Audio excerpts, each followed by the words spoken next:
For sure. And now shifting to the geopolitics a little bit, it wasn't a bad idea where the leaders were thinking like China coming into the WTO, it will grow, it will become a wealthier nation. So they will have to basically open up, take on democracy, capitalism, stuff like that. And I think you argue the idea wasn't bad. The fact that we were just so open about it. It's like we're coming in, we're gonna take down the party. Like everyone's just going on national TV just talking about it. Well, it's funny. This is what's happening today, right? Howard Lutnick, the Commerce Secretary, is sort of telling China, we want you to be dependent on the tech stack built in America of NVIDIA chips because you won't develop your own semiconductor makers if you're reliant on our technology. And so the Chinese have basically said, hey, everyone, stop using NVIDIA chips because we don't want this to happen. And so it's kind of like the braggadocio that you get in the Trump administration is hurting its own policies. I mean, it's a ridiculous thing. But anyway, yeah. What I would say about the early 2000s is I do not blame anybody for the idea that I think in retrospect was incorrect, but had, like I don't want to have hindsight is 2020 kind of mindset, right? You sort of have to deal with the characters that are thinking this at the time. America had played a starring role turning authoritarian countries, Germany in particular, South Korea, Taiwan, and Japan into thriving democracies with middle classes, and they'd become allies and sort of created a peaceful world. Americans should feel good about that. By the late 1990s, the idea is, why don't we do this for China? And so, yeah, China's going to build a liberal middle class, and they're not going to put up with the authoritarian control of the Communist Party. So maybe they're not going to overthrow them, but the values are just all going to shift. Look, there was a lot of evidence for that. I mean, if you look at the history of Shenzhen, I mean, there are so many hardliners in Beijing that hate what's going on in Shenzhen because they see it as a total betrayal of socialist values. But here's the thing. It is a total betrayal of socialist values. I mean, Shenzhen is capitalism on steroids. And so the fact that it's allowed to happen and then the lessons are taken from there and sort of like, sort of expanded around the country into multiple special economic zones. I mean, it's a really fascinating history that China's gone through over the last 4 or 5 decades.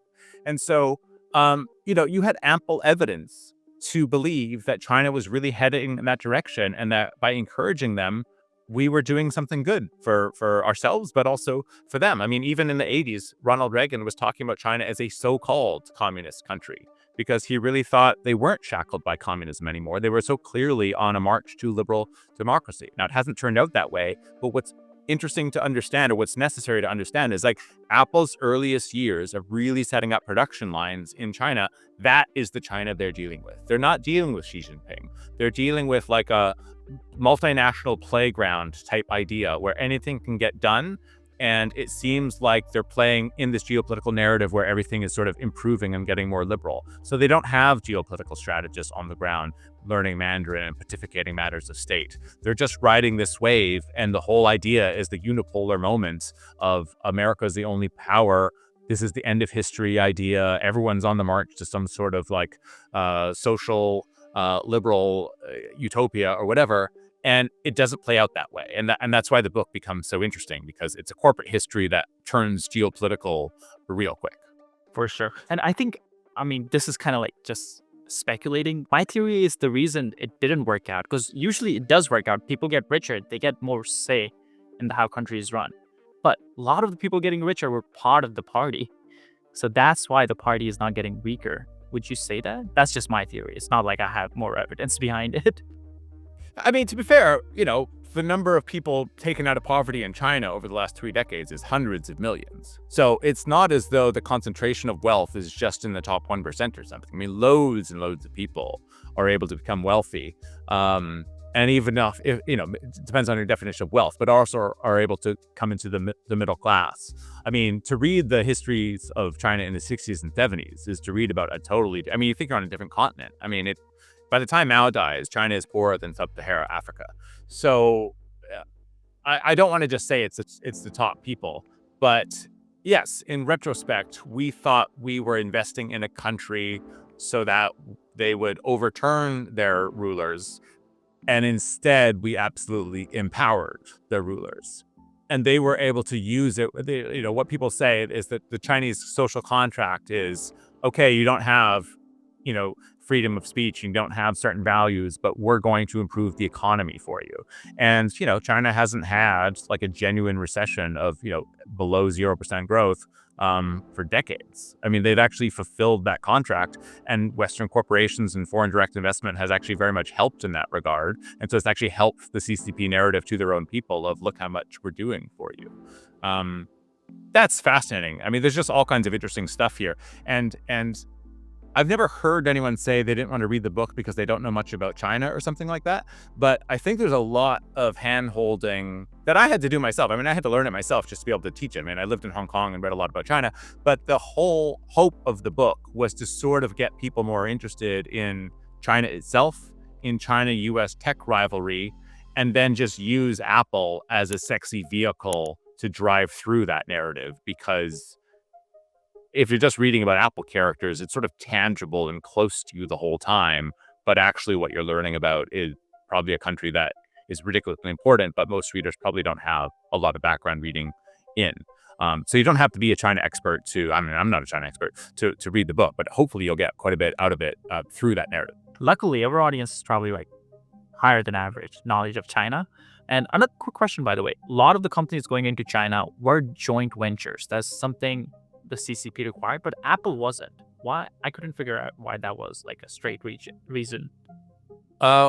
Yeah, it's actually a little bit hard to say whether this was deliberate on the part of Apple or just the nature of how they operated. And I say that in part because the model that they came up with happens before they moved to China, right? So in other words, this idea that, okay, we'll outsource, but we're going to sort of take control of the manufacturers so that even as we outsource, we don't lose the control. In other words, Apple comes up with this form of manufacturing where someone else is doing it, but it's as if they are doing it because that's how much control they have over the processes, right? So they end up owning the machinery and whatnot, and directing all the laborers, and really having a better sense of what's going on than the manufacturers themselves, which is sort of hard to get your head around. So they were already doing that in multiple countries before they moved to China. So one simple answer as to why don't they have a joint venture in China is just that, well, they weren't really there in an official sense in the first place, right? The movers and shakers were basically flying in from Cupertino, taking control of these factories by training everybody, directing everything, and not actually setting up a facility with a bitten fruit outside. Now, technically, they did have legal entities in the country that sort of like, were present. I don't specifically know how those got away with not being joint ventures, but one of them, for instance, was classified as a trading entity, or what's the word? It's sort of an important word because in Mandarin, the term is actually offensive, and it sort of speaks to how little Apple understood China at the time, because I want to say it might just be trading company, but Apple had classified it like Channel's business in 1993 as a trading company. And in Chinese, that harks back to like the Dutch and English East Indian Company, who are largely symbolically, let's say, associated with what China calls its century of humiliation, right? The Opium Wars, the annexation of Macau and Hong Kong on the part of Hong Kong, and other foreign invasions. And so for Apple to sort of use that term as their sort of organizational entity rather than a wholly owned foreign enterprise, which is more common, or a joint venture, sort of spoke of Apple's naivete or sort of amateurish notion of what it was going to be like in China. That makes sense. And you have, so shifting focus to Foxconn, because that was the main player in China with Apple. You have interesting stories about Tim Cook, where first meeting I think he did with Apple executives or his direct reports, it was 13 hours. He likes reading like footnotes on every single page, even though it's 50. And I know you compare Tim Cook and Terry Gou. Do you have any stories like that for Terry Gou?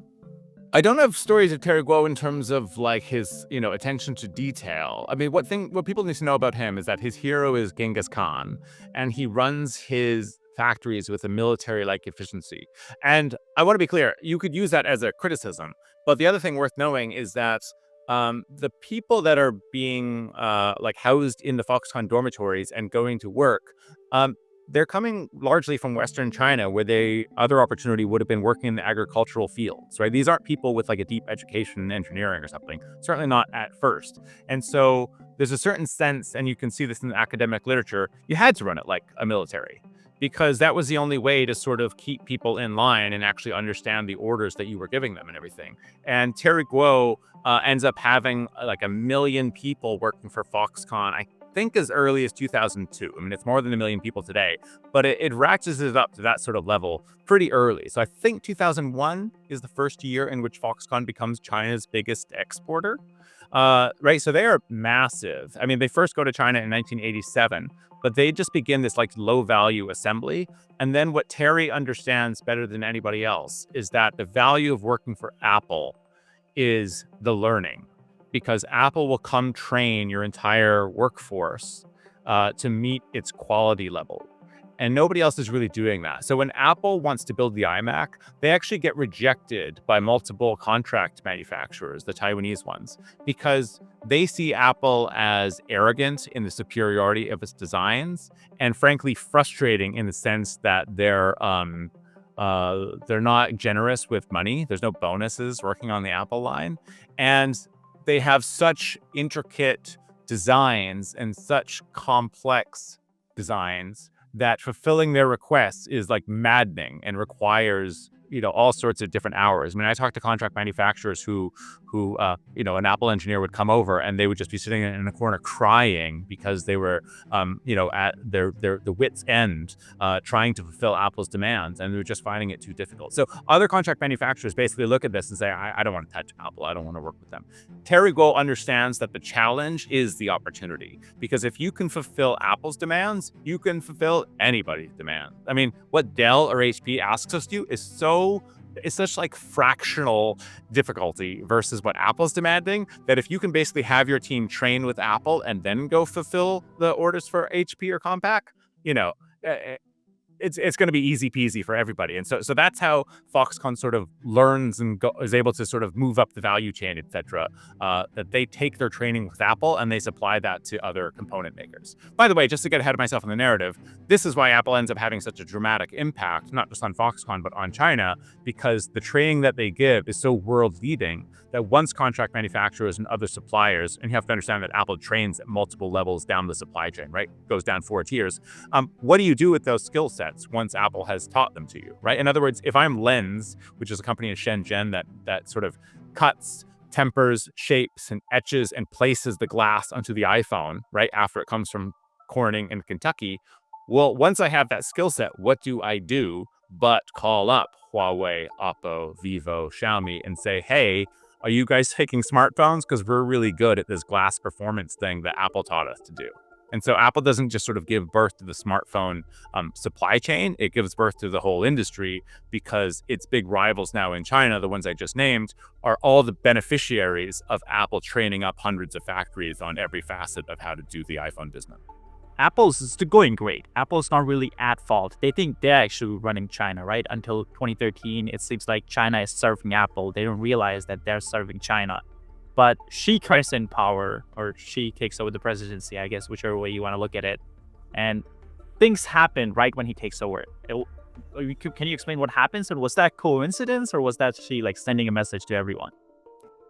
It's funny, I remember living in Hong Kong, maybe a year and a half into Xi Jinping taking over, and being floored by an article by Evan Osnos in The New Yorker on just how many people Xi Jinping had sort of gone after as he purged officials, right? And you thought there was a typo or a decimal missing, because it was in the hundreds of thousands. And I mention that because it took a while, even for Chinese scholars, to understand that Xi Jinping's quote-unquote anti-corruption drive was pretty much air cover for just going after people that didn't fit his vision of China, so that he could basically oust them or lock them up, whatever he needed to do, and then replace them with loyalists, right? So it's not clear when Xi Jinping comes into power that he's like China's Putin. People actually think he's going to be a reformer like his father, who was sort of famously, like the head of propaganda for Chairman Mao way back in the day, but then had played a role in the Reformation and the opening up period of Guangdong, the province where Shenzhen is a part of. So it takes some time for people to recognize just who Xi Jinping is. But arguably, the very first entity that gets a whiff of the real Xi is Apple. 36 hours after Xi Jinping comes into power, Apple gets attacked by CCTV. You could think of that as state-sponsored CNN. This was a story that was actually covered sort of everywhere in the media, from the news wires to the Atlantic, certainly in Chinese media, all over Chinese social media. And I don't think we've ever understood exactly what had happened. And it was a riddle that I solved actually after submitting the first manuscript upon getting more sourcing on the topic. And it's what opens the book. So to solve that riddle after was just like a, I don't know, like a miraculous little just perfect. When you're the author, there's certain things that fall into place that make your book make sense, right? Make the narrative flow. And this was just one of those things where I just couldn't believe that I was able to sort of get the right sourcing here. So essentially, I can't go into too much detail just because it's a multi-chapter part, but Apple goes wild. I mean, absolutely gangbusters in terms of its retail presence in China after 2010 when the iPhone 4 comes out. The iPhone 4, I mean, if you've got a bunch of listeners or viewers that have had multiple iPhones and it goes back a long time, it's very unlikely that they had the first iPhone or even the iPhone 3GS or the 3G. But the iPhone 4 is the first one to be made in massive volumes, and it's the one that really made the iPhone. The chief designer of the phone wanted it to be so smooth that people thought it had been licked by 1,000 kittens. It was designed to look like it had fallen from space. It had, I think, the Retina camera. It had the first chip designs made by Apple. It had the antenna embedded in the frame rather than a component within. I mean, it just had all sorts of breakthroughs that made the iPhone just like the perfect phone. And the Chinese loved it. The trouble was, by this point, Apple only had 4 stores in the country. Okay, so 1 store per 350 million people. And in a country rife with counterfeit, everybody wants to buy the iPhone at the Apple store. And so these scalpers, known as yellow cows, end up going to the Apple stores and paying migrants by the thousands to stand in line, right, for hour upon hour so that they can each buy 2 phones. And then like an entire truck of phones would be driven to like a second tier city, a place like, let's say Chongqing, which might be tier 1, population 30 million, number of Apple stores, 0. And they would be the monopolist distributor of the world's most hottest product in this city, right? You could use them as gifts to officials. I mean, the iPhone just became the product everybody wanted to have. I talked to somebody who worked at the Beijing embassy at the time, and I asked what would be comparable to this in the West. And he said, I think you'd have to go back to like the people that first had cars when everybody else in the late 19th century was still going around on a horse and carriages. Like that was the societal impact that the iPhone had in China. But anyway, what happens is the yellow cows get greedy. And they start doing things like hollowing out the components of the phones and then replacing them with lookalike parts. They start buying phones in the US under 24-month contracts, but using fake IDs. So they're only paying 1 month of the phone and then not paying the other 23 months. So in other words, they find ways, legal and illegal, of making more money per iPhone than Apple. And if you remember how fast growing and lucrative Apple was, this is what makes Apple the world's most valuable company, the world's most iconic company. And yet these gangsters in China are making more money per iPhone than Apple. It's just a wild narrative. And without giving away the details, the way that Apple retaliates against these people, right, to sort of fix their business and stop this scam from going on, causes such backlash that it ratchets it up all the way to the highest levels of the CCP. And that's why CCTV attacked Apple for warranty differences of all things. So it's true that Apple actually did have some warranty differences in China versus other parts of the world. But the reason is because they were being scammed and they were trying to fix it. And the way that gets told to the CCP is probably not including the scam. My sourcing isn't that good, so I don't know exactly what was said in the inner echelons of Beijing. But essentially, they're able to sort of like hone in on this idea that the Chinese are somehow being treated in this inferior way. And so just as Xi Jinping takes the presidency, sort of like culminating after like a 4-month leadership change in which he'd already become the head of the TTP, Apple gets attacked. And the start of part 5 of my book called Political Awakening, where Apple is recognizing we don't really understand why we're under attack. We don't understand Chinese culture. We don't understand Chinese politics. What can we do to solve the situation? Because the worry is, what if we get blacklisted? Facebook is blacklisted, Google is blacklisted, and we can't risk that. At the time, they have a $20 billion plus business in the country, right? The biggest foreign business operating in China. And more to the point, basically all of their operations have gone to China at that point. So if they lose the retail business, that's huge. If they can't operate there anymore, that's even bigger. It's an existential risk. Nobody's paying attention to this at the time. Everyone's just concerned about Android market share and stuff. But this is an existential risk facing the company. And Tim Cook has been CEO for like 18 months at this point. So like the stakes, the drama, I think couldn't be higher, which is why the book begins with this episode. But I don't quote unquote solve the narrative for the reader until like they've gotten to part 5 of the book. So it's sort of my wife compared it to White Lotus, where the book begins with if you're familiar with White Lotus, it begins with a murder. And then it's kind of just like a breezy show with like you're introduced to some characters and on some nice speeches, but it has this level of tension, this layer of tension, because like who died, right? Like who murders who kind of thing. You're trying to figure that out. And so that's what sort of gives the book some nice tension, because you are following the sort of like rise and, engineering prowess of this company as it learns to outsource. But like shit hit the fan because of the way that the prologue is sort of introduces the reader to the narrative. So that was a sort of like scope of the book, or the hope in terms of why the reader would be interested from, the opening paragraph. For sure. And I think this is when they create Gang of Eight. And this kind of comes into the Uber story, where Uber founder shared recently, I think he's been out of the company for a while, where Uber was killing it in China. And then out of nowhere, Apple makes a huge investment. I'm guessing Gang of Eight was involved into Didi to help them survive. And he's very open about it, that CCP forced Apple to help beat an American company in China. I have not. So you're talking about Travis Kalanick. I have not heard Kalanick say anything. This is recent? I'm guessing a year or two old. Is this on video? I'll send you the clip too. So that's good. I got it up. I'll have to check that out. Yeah. No, I wouldn't be surprised. So, I mean, essentially, Travis Kalanick, whatever his merits, I don't think he has a great understanding of China. He just sees, China as another great market to sort of house the Uber model, as it were. But within a few years of Uber, I think there are 30 different ride-sharing startups in China. And Uber's basically never going to make it. I mean, China doesn't want that sort of service being a foreign company, and they try to make a go of it. And essentially, as Apple begins to understand through having executives living in the country for the first time, right? They've been in China to some extent for 20 years at this point, but first time you have vice presidents living in the country, and you have this Gang of Eight, this is what they call themselves, this is kind of a joke, being the eyes and ears of Cupertino on the ground in a couple different cities in China.